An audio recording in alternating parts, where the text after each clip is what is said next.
IBS ಅನ್ನೋದು psychosomatic disorder. So exactly IBS ಅಂತ ಹೇಳಿದ್ರೆ ಏನು? ಇದು ಒಂದು ಕಾಯಿಲೆ. ಇದು ಕಣ್ಣಿಗೆ ಏನು ಕಾಣಿಸಲ್ಲ, ಆದರೆ ತೊಂದರೆ ಆಗುತ್ತೆ ಇದರಿಂದ. ಹೊಟ್ಟೆ ಉಬ್ಬರಿಸೋದು, ಇನ್ಕಂಪ್ಲೀಟ್ ಫೀಲ್ ಆಗೋದು, ಆ ಥರ ಏನಾದರೂ ಮೇಜರ್ ಸಿಂಪ್ಟಮ್ಸ್ ಇರುತ್ತೆ ಡಾಕ್ಟರ್? ಕಂಪ್ಯೂಟರ್ನಲ್ಲಿ ಒಂದು ಹಾರ್ಡ್ವೇರ್ ಇರುತ್ತೆ, ಒಂದು ಸಾಫ್ಟ್ವೇರ್ ಇರುತ್ತೆ. ಹಾರ್ಡ್ವೇರಲ್ಲಿ ಏನಾದರೂ ಪ್ರಾಬ್ಲಮ್ ಮುರಿದೋದ್ರೆ ಅದು ಚೆನ್ನಾಗಿ ಕಾಣುತ್ತೆ, ಆದರೆ ಸಾಫ್ಟ್ವೇರಲ್ಲಿ ಕಾಣಲ್ಲ ನಮ್ಮ ಕಣ್ಣಿಗೆ. ಹಾಗೆ ನಮ್ಮ ದೇಹದಲ್ಲೂ ಒಂದು ಹಾರ್ಡ್ವೇರ್ ಅಂತಿರುತ್ತೆ, ಸಾಫ್ಟ್ವೇರ್ ಅಂತಿರುತ್ತೆ.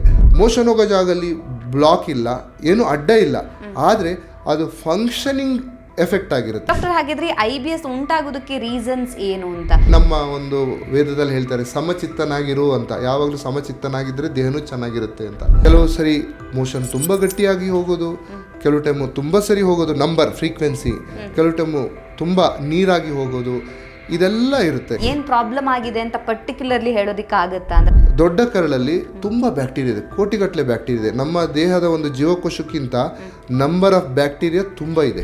ಗೌರ್ಮೆಂಟ್ ಅಂತ ಹೇಳ್ಬೋದು, ಆ ಕೊಲನ್ನಲ್ಲಿರೋ ಗೌರ್ಮೆಂಟ್ ಡಿಸೈಡ್ ಮಾಡುತ್ತೆ, ಬ್ಯಾಕ್ಟೀರಿಯಾದ ಒಂದು ಗೌರ್ಮೆಂಟು ಯಾವ ಥರ ಮೋಷನ್ ಹೋಗಬೇಕು. ಊಟ ಆದ ತಕ್ಷಣ ವಾಶ್ರೂಮ್ಗೆ ಹೋಗಬೇಕು ಅನ್ಸೋದು ಒಂದು ಸಮಸ್ಯೆ ಆಗಿರ್ಬೋದು ಅಂತ. ಅಕಸ್ಮಾತ್ ಅವ್ರಿಗೆ ತಡೆಯೋಕ್ಕೆ ಆಗಲ್ಲ, ಓಡೋಗ್ಬೇಕು ಟಾಯ್ಲೆಟಿಗೆ, ಇಲ್ಲ ಬಟ್ಟೆಲೇ ಆಗ್ತಾ ಇದೆ ಅಂದರೆ ಅದು ಕಾಯಿಲೆ. ನೀವು ಮೆಟ್ರೋದಲ್ಲಿ ಎಸ್ಕಲೇಟರ್ ಇರುತ್ತೆ, ಅದು ಹಿಂಗೆ ನಿಂತಿರುತ್ತೆ ಯಾರು ಜನ ಇಲ್ದಿದ್ದಾಗ. ನಾವು ಹತ್ತಿರ ಹೋದ ತಕ್ಷಣ ಏನಾಗುತ್ತೆ, ಮೂಮೆಂಟ್ ಶುರು ಆಗುತ್ತೆ, ಅದು ಸ್ಟಿಮ್ಯುಲೇಷನ್ ತಗೊಳುತ್ತೆ. ಹಾಗೆ ನಮ್ಮ ಕರಳು ಅಷ್ಟೇ.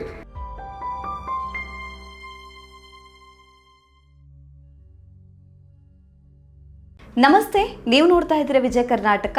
ನಾನು ರಕ್ಷಾ ಕೋಟ್ಯಾನ್. IBS ಇದನ್ನು ನಾವು ಇರಿಟೇಬಲ್ ಬೌಲ್ ಸಿಂಡ್ರೋಮ್ ಅಂತ ಹೇಳಿ ಕರಿತೇವೆ. ಇದು ಜೀರ್ಣಾಂಗ ವ್ಯವಸ್ಥೆಗೆ ಸಂಬಂಧಿಸಿದಂಥ ಒಂದು ಕಂಡೀಷನ್ ಅಂತಲೇ ಹೇಳ್ಬೋದು. IBS ಅಂತ ಹೇಳಿದ್ರೆ ಏನಪ್ಪ, ಈ ಒಂದು ವರ್ಡನ್ನು ನಾವು ಹೊಸದಾಗಿ ಕೇಳ್ತಾ ಇದ್ದೀವಿ ಅಂತ ಕೆಲವರಿಗೆ ಅನ್ನಿಸ್ಬೋದು. ಆದರೆ ಇದಕ್ಕೆ ಸಂಬಂಧಿಸಿದಂಥ ಗುಣಲಕ್ಷಣಗಳು ನಿಮ್ಮಲ್ಲೂ ಕೂಡ ಆಗಿರಬಹುದು.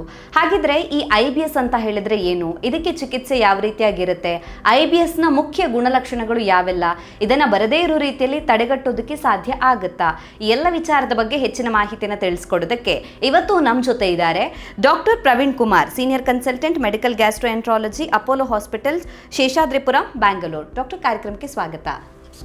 ನಮಸ್ತೆ ಸರ್. ಸರ್, ಈಗ IBS ತುಂಬ ಜನರಿಗೆ, ಕೆಲವರಿಗೆ ಗೊತ್ತಿರಬಹುದು IBS ಅಂತ ಹೇಳಿದ್ರೆ ಏನು ಅಂತ, ಆದರೆ ಗೊತ್ತಿಲ್ಲದೆ ಇರೋರಿಗೆ ಈ ಒಂದು ಸೆಷನ್ ಅಂತಲೇ ಹೇಳ್ಬೋದು. ಸೊ ಎಕ್ಸಾಕ್ಟ್ಲಿ IBS ಅಂತ ಹೇಳಿದ್ರೆ ಏನು, ಇದು ನಮ್ಮ ಜೀರ್ಣಾಂಗ ವ್ಯವಸ್ಥೆಗೆ ಸಂಬಂಧಿಸಿದಂಥ ಒಂದು ಆರೋಗ್ಯ ಸಮಸ್ಯೆನ ಅಥವಾ ಜಸ್ಟ್ ಒಂದು ಕಂಡೀಷನ್ ಅಂತ ಹೇಳ್ಬೋದಾ, ಹೇಗೆ ಸರ್? IBS ಅಂದರೆ ಇಂಗ್ಲೀಷಲ್ಲಿ ನಾವು full form irritable bowel syndrome ಅಂತ ಹೇಳ್ತೀವಿ. ಹೌದು, ಇದು ಒಂದು ಕಾಯಿಲೆ. ಆದರೆ ಈ ಕಾಯಿಲೆನಲ್ಲಿ ನಮ್ಮ ಕಣ್ಣಿಗೆ ಏನು ಕಾಣಲ್ಲ, ಆದರೆ ತೊಂದರೆ ಇರುತ್ತೆ. ಯಾಕೆಂದರೆ ಇದು ಮನಸ್ಸು ಮತ್ತು ನಮ್ಮ ಜೀರ್ಣಾಂಗಕ್ಕೆ ಸಂಬಂಧಪಟ್ಟ ಒಂದು ನರ್ವಿಗೆ ಸಂಬಂಧಪಟ್ಟಿರೋದು ಇದು ಕಾಯಿಲೆ.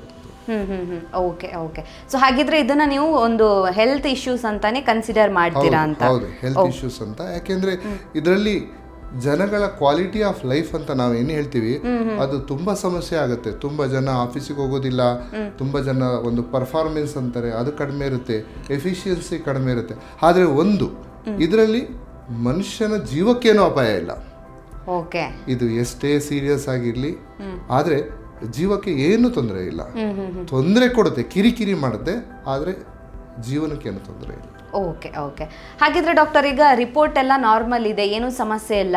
ಹಾಗಿದ್ರೂ ಕೂಡ ನನ್ನಲ್ಲಿ ಏನೋ ಸಮಸ್ಯೆ ಇದೆ, ರಿಪೋರ್ಟಲ್ಲಿ ಸಮಸ್ಯೆ ಇಲ್ಲ, ಬಟ್ ನನ್ನಲ್ಲಿ ಸಮಸ್ಯೆ ಇದೆ ಅಂತ ಅನಿಸುತ್ತೆ. ಯಾಕೆ ಇದು ಅಂತ?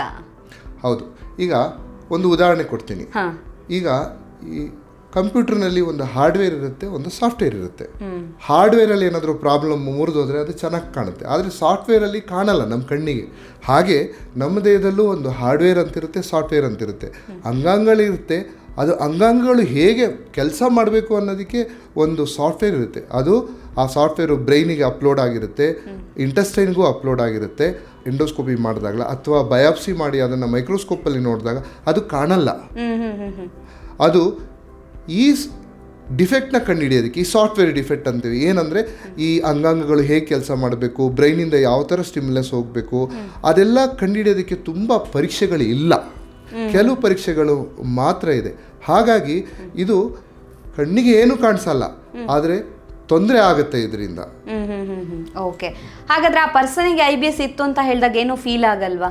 ಅಂದ್ರೆ IBS ಇದ್ದವರಿಗೆ ಗುಣಲಕ್ಷಣಗಳು ಏನು ಕಾಣಿಸಲ್ವಾ? ಹೇಗೆ ಪತ್ತೆ ಹಚ್ಚೋದು? ನನಗೆ IBS ಇದೆ ಅಂತ ನಾನು ಹೆಂಗೆ ಕಂಡು ಹಿಡ್ಕೊಳ್ಳೋದು ಅಂತ? ಹೌದು, ಇದರಲ್ಲಿ ಒಂದು ದೇಹ ಹೇಗೆ ಕೆಲಸ ಮಾಡಬೇಕು ಅದು ನಮಗೆ ಗೊತ್ತಿರುತ್ತೆ. ಜೊತೆಗೆ ಕೆಲವು ಟೆಸ್ಟ್ ಎಲ್ಲ ಮಾಡ್ತೀವಿ ನಾವು. ಅಂದರೆ ಆ ಮನುಷ್ಯನಿಗೆ ಈಗ IBS ಮನುಷ್ಯ ಹೇಗೆ ಬರ್ತಾನೆ, ಅವನು ಹೊಟ್ಟೆ ನೋವು ಅಂದ್ಕೊಂಡು ಬರ್ತಾನೆ, ಹೊಟ್ಟೆ ಬ್ಲೋಟಿಂಗ್ ಆಗಿದೆ ಅಂತ ಬರ್ತಾನೆ. ನಾವು ಮೊದಲು ಅವರಿಗೆ ಎಂಡೋಸ್ಕೋಪಿ ಮಾಡಿ ಕೊಲೊನೋಸ್ಕೋಪಿ ಎಲ್ಲ ಮಾಡಿ ಅಲ್ಲಿ ಏನು ಕಾಯಿಲೆ ಇಲ್ಲ ಅಂತ ಕಂಡಿಡಿದ ಮೇಲೆ, ಅಂದರೆ ಅಲ್ಲಿ ಒಳಗೆ ಕ್ಯಾನ್ಸರ್ ಇಲ್ಲ, ಒಳಗೆ ಅಲ್ಸರ್ ಇಲ್ಲ, ಏನೂ ಇಲ್ಲ, ತೊಂದರೆ ಇಲ್ಲ, ಏನು ಆರ್ಗ್ಯಾನಿಕ್ ಅಂತ ನಾವೇನು ಹೇಳ್ತೀವಿ ಆ ಥರ ಏನೂ ಇಲ್ಲ, ಒಳಗೆ ಸ್ಟ್ರಕ್ಚರಲ್ ಪ್ರಾಬ್ಲಮ್ ಏನೂ ಇಲ್ಲ, ಇದು ಫಂಕ್ಷನಲ್ ಪ್ರಾಬ್ಲಮ್ ಅಂತ ಕನ್ಫರ್ಮ್ ಆದಮೇಲೆ ನಾವು ಅವರಿಗೆ IBS ಅಂತ ಹೇಳೋದು. ಕೆಲವು ಟೆಸ್ಟ್ಗಳಿದೆ.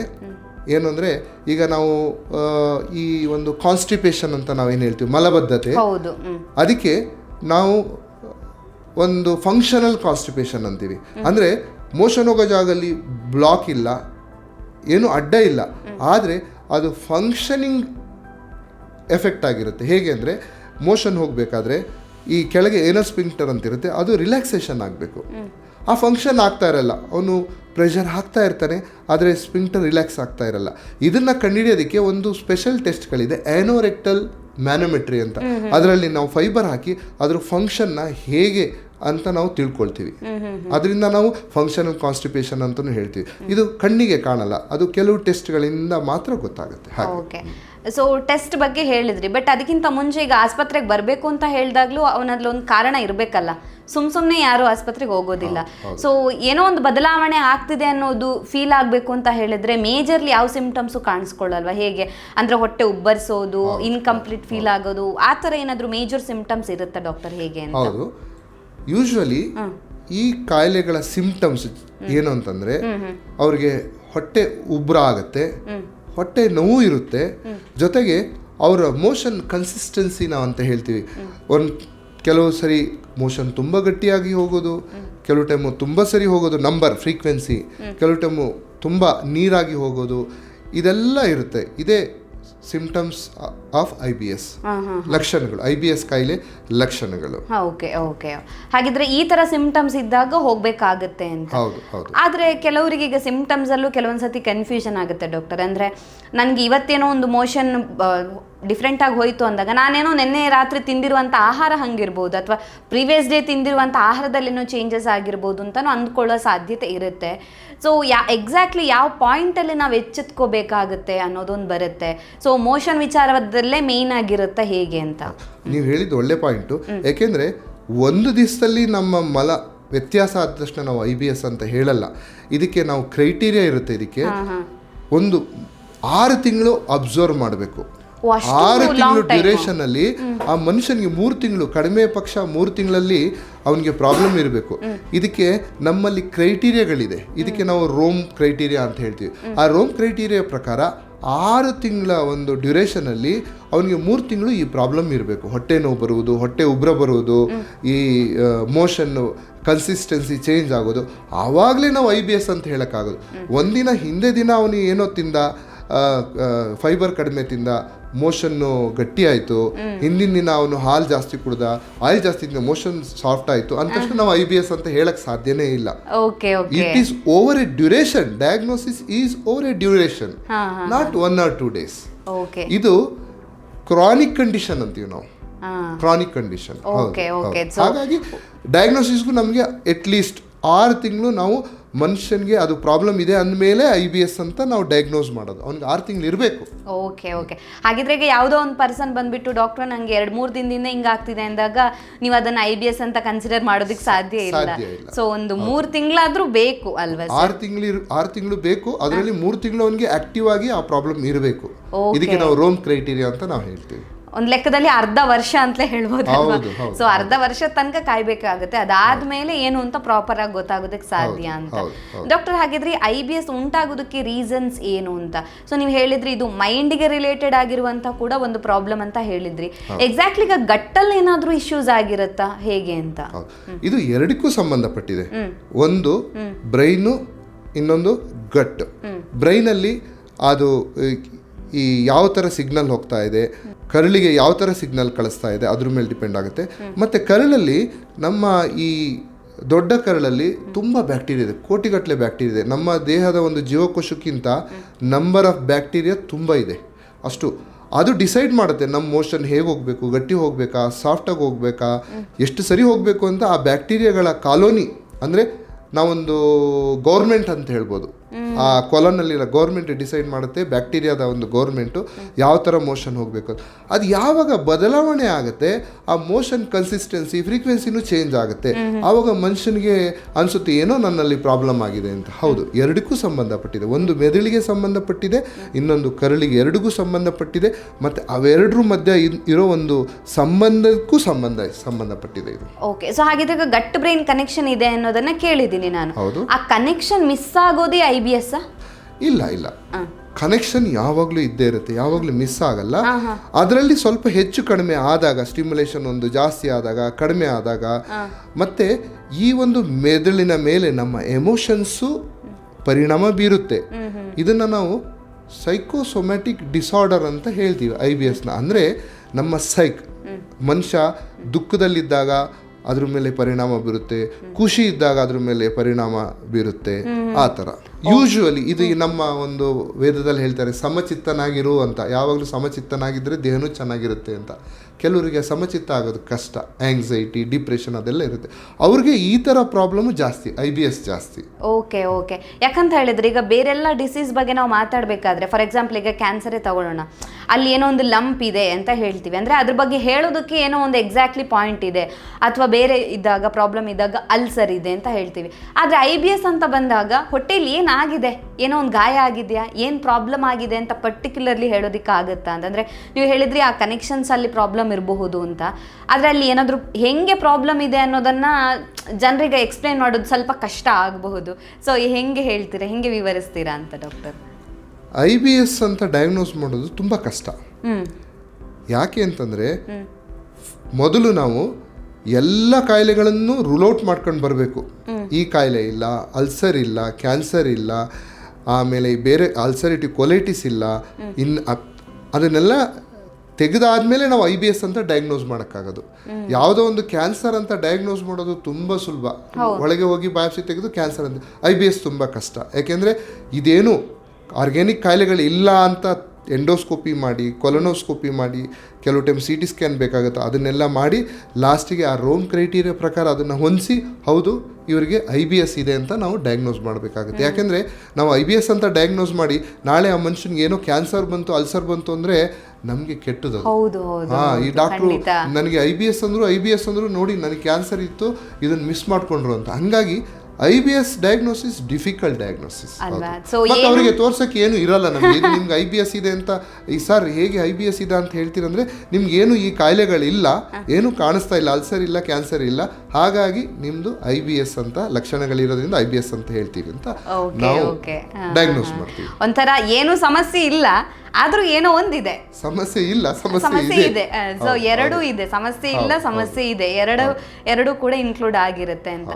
ಸೊ ಹಾಗಿದ್ರೆ ಡಾಕ್ಟರ್, ಈಗ IBS ಇದೆ ಅಂತ ಹೇಳಿದ ತಕ್ಷಣ ಅವರ ಹೊಟ್ಟೆ ವೀಕ್ ಆಗಿದೆ ಅಂತ ಅರ್ಥನ ಹೇಗೆ? ನೋಡಿ, ಇದು ಹೊಟ್ಟೆ ವೀಕ್ ಆಗಿದೆ ಅನ್ನೋದೊಂದು ಕಾಮನ್ ಲ್ಯಾಂಗ್ವೇಜ್. ನಾವು ಅದನ್ನು ಆಡುಭಾಷೆ, ನಾವು ಅದನ್ನು ಉಪಯೋಗಿಸಲ್ಲ. ಯೂಶಲಿ ವೀಕ್ ಆಗಿದೆ ಅಂತ ಯಾವಾಗ ಹೇಳ್ತಾರೆ ಅಂತಂದರೆ ಜೀರ್ಣಶಕ್ತಿ ಕಡಿಮೆ ಆಗಿದೆ ಅನ್ನೋದಕ್ಕೆ ವೀಕ್. ಇಲ್ಲಿ IBS ಅಲ್ಲಿ ಜೀರ್ಣಶಕ್ತಿ ಚೆನ್ನಾಗಿರುತ್ತೆ, ಮನುಷ್ಯನಿಗೆ ಚೆನ್ನಾಗಿರುತ್ತೆ. ಅವನಿಗೆ ಯೂಶ್ವಲಿ ವೆಯ್ಟ್ ಲಾಸ್ ಆಗಲ್ಲ. ಜೀರ್ಣಶಕ್ತಿ ಕಡಿಮೆ ಆದಾಗ ವೆಯ್ಟ್ ಲಾಸ್ ಆಗುತ್ತೆ. ಇಲ್ಲ, IBS ಪೇಷಂಟ್ ಚೆನ್ನಾಗೇ ಇರ್ತಾರೆ ಅವರು. ಅವ್ರಿಗೇನು ವೆಯ್ಟ್ ಲಾಸ್ ಆಗೋದಾಗಲಿ, ತೆಳ್ಳಗಿರೋದು ಏನೂ ಇರಲ್ಲ. ಜೀರ್ಣಶಕ್ತಿ ಚೆನ್ನಾಗಿರುತ್ತೆ, ವೀಕು ಆಗಿರಲ್ಲ ಅವರು. ಜಸ್ಟ್ ಅವರು ಒಂದು ಕರಳಿನ ಫ್ರೀಕ್ವೆನ್ಸಿ, ಮೋಷನ್ಸ್ ಫ್ರೀಕ್ವೆನ್ಸಿ, ಅದು ಕನ್ಸಿಸ್ಟೆನ್ಸಿ, ಸ್ವಲ್ಪ ನೋವು ಅನುಭವಿಸೋದು ಅಷ್ಟೇ ಇರುತ್ತೆ, ವೀಕ್ ಇರಲ್ಲ. ಅವ್ರು ಗಟ್ಟಿ ವೀಕ್ ಇರಲ್ಲ. ಡೈಲಿ ಮೋಷನ್ ಹೋಗುತ್ತೆ ಅವರಿಗೆ. ಎರಡು ಥರ ಇರುತ್ತೆ IBS ಅಲ್ಲಿ. ಒಂದು ನಾವು ಅಂತೀವಿ IBS ಕಾನ್ಸ್ಟಿಪೇಷನ್, ಇನ್ನೊಂದು ಅಂತೀವಿ IBS ಡೈರಿಯಾ. ಎರಡು ಟೈಪು. IBS ಕಾನ್ಸ್ಟಿಪೇಷನ್ ಅಲ್ಲಿ ಅವ್ರಿಗೆ ಸ್ವಲ್ಪ ಗಟ್ಟಿ ಹೋಗುತ್ತೆ ಮೋಷನ್ನು, ದಿನ ಹೋಗಲ್ಲ. ಆದರೆ IBS diarrhoea type, IBS D ಅಂತೀವಿ, ಅದರಲ್ಲಿ ದಿನಕ್ಕೆ 4 ಸರಿ 5 ಸರಿ ಎಲ್ಲ ಹೋಗೋ ಚಾನ್ಸಸ್ ಇರುತ್ತೆ. 2 ವೆರೈಟಿನೂ ಇದೆ. ಜಾಸ್ತಿ ಹೋಗೋ ವೆರೈಟಿನೂ ಇದೆ, ಜಾಸ್ತಿ ಹೋಗದಲ್ಲೇ ಇರೋ ವೆರೈಟಿನೂ ಇದೆ. 2 ವೆರೈಟಿ. ಓಕೆ. ಸೊ ಅದು ಹೆಂಗೆ ಡಿಸೈಡ್ ಆಗುತ್ತೆ ಡಾಕ್ಟರ್ ಹಾಗಿದ್ರೆ?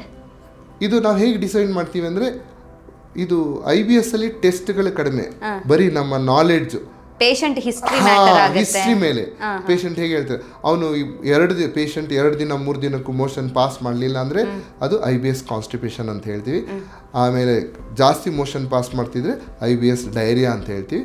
ಇದಕ್ಕೆ ಆ್ಯಕ್ಚುಲಿ ಕ್ರೈಟೀರಿಯಾಗಳಿದೆ, ಇಷ್ಟು ಪಾಸ್ ಮಾಡಬೇಕು ಅಂತ ಒಂದು ದೊಡ್ಡ ಟೇಬಲ್ಸ್ ಇದೆ, ಅದನ್ನು ನೋಡ್ತೀವಿ. ಓವರ್ ಆಲ್ ಜಾಸ್ತಿ ಪಾಸ್ ಮಾಡ್ತಿದ್ರೆ ಅಂದರೆ ಡೈರಿಯಾ, ಮಾಡ್ತಿಲ್ಲ ಅಂದರೆ ಕಾನ್ಸ್ಟಿಪೇಷನ್. ಸಿಂಪಲ್. Okay okay. ಕೆಲವರು ತಿಂದ ತಕ್ಷಣ ವಾಶ್ರೂಮ್ಗೆ ಹೋಗಬೇಕು ಅಂತ ಫೀಲ್ ಆಗ್ತಾರೆ. ಸೊ ಇದು IBS ಕನೆಕ್ಷನ್ ಅಥವಾ ಇದು ಬೇರೆ ಅಂತ ಹೇಳ್ತೀರಾ, ಹೇಗೆ? ನೋಡಿ, ಆ್ಯಕ್ಚುಲಿ ಇದು ತುಂಬ ಜನ ಬರ್ತಾರೆ ಈ ಥರ ಹೇಳ್ಕೊಂಡು. ಇದಕ್ಕೆ ನಾವು ಗ್ಯಾಸ್ಟ್ರೋಕೋಲಿಕ್ ರಿಫ್ಲೆಕ್ಸ್ ಅಂತ ನಾವು ಹೇಳ್ತೀವಿ. ನಮ್ಮ ದೇಹ ಮಾಡಿದಾಗ ದೇವರು ಒಂದು ಹಾರ್ಡ್ವೇರ್ ಸಾಫ್ಟ್ವೇರ್ ಅಂತಲೂ ಮಾಡಿರ್ತಾರೆ. ಆ ಸಾಫ್ಟ್ವೇರ್ ಹೆಂಗಿರುತ್ತೆ ಅಂದರೆ, ನಮ್ಮ ಊಟ ನಮ್ಮ ಹೊಟ್ಟೆಗೆ ತಲುಪಿದಾಗ ನಮ್ಮ ಹೊಟ್ಟೆಯಿಂದ ಸಿಗ್ನಲ್ಲು ಬ್ರೈನಿಗೆ ಹೋಗುತ್ತೆ, ಬ್ರೈನಿಂದ ಸಿಗ್ನಲ್ಲು ಕರಳಿಗೆ ಹೋಗುತ್ತೆ, ದೊಡ್ಡ ಕರಳು ರೆಕ್ಟಮ್ ಅಂತೀವಿ, ಎಲ್ಲಿ ಮೋಷನ್ ಸ್ಟಾಕ್ ಆಗಿರುತ್ತೆ ಅಲ್ಲಿಗೆ ಸಿಗ್ನಲ್ ಹೋಗುತ್ತೆ, ಊಟ ಬಂದಿದೆ ಹೊಟ್ಟೆಗೆ, ನೀನು ಜಾಗ ಖಾಲಿ ಮಾಡು, ಯಾಕೆಂದರೆ ಹೊಟ್ಟೆಲಿ ಪ್ರೆಷರ್ ಜಾಸ್ತಿ ಆಗಬಾರ್ದು. ಮೋಷನ್ನು ಇದೆ ಹೊಟ್ಟೆಲಿ, ಊಟನೂ ಇದೆ ಅಂದರೆ ಒಳಗೆ ಪ್ರೆಷರ್ ಬಿಲ್ಡಪ್ ಆಗುತ್ತೆ. ಇದು ನಾರ್ಮಲ್ಲು. ಊಟ ಆದಮೇಲೆ ಮೋಷನ್ಗೆ ಹೋಗೋದು ಅದು ನಾರ್ಮಲ್. ಅದಕ್ಕೆ ನಾವು ಗ್ಯಾಸ್ಟ್ರೋಕೋಲಿಕ್ ರಿಫ್ಲೆಕ್ಸ್ ಅಂತೀವಿ. ಈಗ ನೀವು ಮೆಟ್ರೋದಲ್ಲಿ ಎಸ್ಕಲೇಟರ್ ಇರುತ್ತೆ, ಅದು ಹಿಂಗೆ ನಿಂತಿರುತ್ತೆ, ಯಾರು ಜನ ಇಲ್ದಿದ್ದಾಗ ನಾವು ಹತ್ತಿರ ಹೋದ ತಕ್ಷಣ ಏನಾಗುತ್ತೆ, ಮೂಮೆಂಟ್ ಶುರು ಆಗುತ್ತೆ, ಅದು ಸ್ಟಿಮ್ಯುಲೇಷನ್ ತಗೊಳುತ್ತೆ. ಹಾಗೆ ನಮ್ಮ ಕರಳು ಅಷ್ಟೇ, ಇದು ಒಂದು ಜಠರ ಒಂದೆಂಡು, ರೆಕ್ಟಮ್ ಇನ್ನೊಂದೆಂಡು. ಇಲ್ಲಿ ಊಟ ಹೋದ ತಕ್ಷಣ ಅದು ಕರಳು ಶುರುವಾಗುತ್ತೆ, ಅದರದ್ದು ಎಸ್ಕಲೇಟರ್ ಶುರುವಾಗುತ್ತೆ, ಮೋಷನ್ ಹೊರಗೆ ಹೋಗುತ್ತೆ. ಅದು ನಾರ್ಮಲ್, ಅದು ಗ್ಯಾಸ್ಟ್ರೋಕೋಲಿಕ್ ರಿಫ್ಲೆಕ್ಸು. ನಾವು ತುಂಬ ಸರಿ ಪೇಷಂಟ್ಗೆ ಇದನ್ನು ಬಿಡಿಸಿ ಹೇಳ್ತೀವಿ, ಗ್ಯಾಸ್ಟ್ರೋಕೋಲಿಕ್ ರಿಫ್ಲೆಕ್ಸು ಇದು ಕಾಯಿಲೆ ಅಲ್ಲ. ಇನ್ನೊಂದು ಕ್ವಶನ್ ಕೇಳ್ತಾರೆ, ಆದರೆ ಬೇರೆಯವರೆಲ್ಲ ಹೋಗಲ್ಲ ನಮ್ಮ ಆಫೀಸಲ್ಲಿ, ನಾನು ಮಾತ್ರ ಯಾಕೆ ಹೋಗ್ತೀನಿ ಅಂತ ಕೇಳ್ತಾರೆ. ಇದು ನಾವು ಪ್ರಾಕ್ಟೀಸ್ ಮಾಡ್ದಂಗೆ. ಹೇಗೆ ಅಂದರೆ, ನಾವು ಹುಟ್ಟಿದಾಗ ಮಕ್ಕಳೆಲ್ಲ ಹಾಲು ಕುಡಿಸಿದ ತಕ್ಷಣ ಮೋಷನ್ ಮಾಡ್ತಿರ್ತಾರೆ, ಮಧ್ಯಾಹ್ನ ಆಗಲಿ ರಾತ್ರಿ ಆಗಲಿ. ಯಾವಾಗ ಮಕ್ಕಳು ಸ್ಕೂಲಿಗೆ ಹೋಗೋಕ್ಕೆ ಶುರು ಆಗ್ತಾರೆ ಆವಾಗ ಪೇರೆಂಟ್ಸ್ ಹೇಳ್ತಾರೆ, ನೋಡು ಸ್ಕೂಲಲ್ಲಿ ಹೋಗಬಾರ್ದು, ಅಲ್ಲಿ ಟಾಯ್ಲೆಟ್ ಚೆನ್ನಾಗಿರಲ್ಲ, ಎಲ್ಲ ನಿಂತ್ಕೊಂಡ್ರೆ ಕಷ್ಟ, ಬೆಳಿಗ್ಗೆನೇ ಮಾಡಿ ಹೋಗು ಅಂತ ಅವ್ರಿಗೆ ಹೇಳಿ ಬ್ರೈನ್ ವಾಶ್ ಮಾಡಿ ಅವ್ರಿಗೆ ನಾವು ಅಭ್ಯಾಸ ಮಾಡಿಸೋದು. ಹೆಂಗೆ ಅಂದರೆ, ಬೆಳಗ್ಗೆ ಎದ್ದ ತಕ್ಷಣ ಮೋಷನ್ ಹೋಗಬೇಕು, ಮಧ್ಯಾಹ್ನ ಏನು ಬರುತ್ತೆ ಅದು ಈ ಊಟ ಮಾಡಿದ ತಕ್ಷಣ ಏನು ನಮಗೆ ಸಿಂಪ್ಟಮ್ ಬರುತ್ತೆ ಮೋಷನ್ ಮಾಡೋದಕ್ಕೆ, ಅದನ್ನು ಸಪ್ರೆಸ್ ಮಾಡಬೇಕು. ಸಾಯಂಕಾಲನೂ ಸಪ್ರೆಸ್, ನೆಂಟ್ರ ಮನೆಗೆ ಹೋದ್ವಿ ಸಾಯಂಕಾಲ, ಅಲ್ಲಿ ಊಟ ಮಾಡಿ ಮೋಷನ್ಗೆ ಹೋಗಬಾರ್ದು, ಸಪ್ರೆಸ್ ಮಾಡು. ಅಭ್ಯಾಸ ಆಗಿ ನಾವು ಮಧ್ಯಾಹ್ನ ಊಟ ಆದಮೇಲೆ, ರಾತ್ರಿ ಊಟ ಆದಮೇಲೆ ಆ ಮೋಷನ್ಗೆ ಹೋಗೋ ಒಂದು ಇದನ್ನು ತಡಿತೀವಿ ನಾವು. ಹಾಗಾಗಿ ಅದು ಕೆಲವ್ರಿಗೆ ಅಭ್ಯಾಸ ಆಗುತ್ತೆ ಒಂದೇ ಸರಿ ಹೋಗೋದು. ಆದರೆ ಊಟ ಆದ ತಕ್ಷಣ ಹೋಗೋದು ಅದು ಕಾಯಿಲೆ ಅಲ್ಲ, ಅದು ನಾರ್ಮಲ್.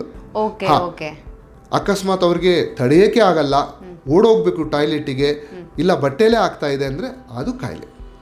ಯೂಶ್ವಲಿ ಈ ಥರ IBS ಪೇಷಂಟು ಅವ್ರಿಗೆ ಊಟ ಆದ ತಕ್ಷಣ ಕೆಲವು ಟೈಮು ತಡ್ಕೊಳ್ಳೋ ಸಾಧ್ಯತೆ ಇರುತ್ತೆ, ಆ ಥರ ಇರಲ್ಲ. ಅರ್ಜೆನ್ಸಿ ಅಂತೀವಿ ನಾವು, ಅದೆಲ್ಲ ಇರಲ್ಲ.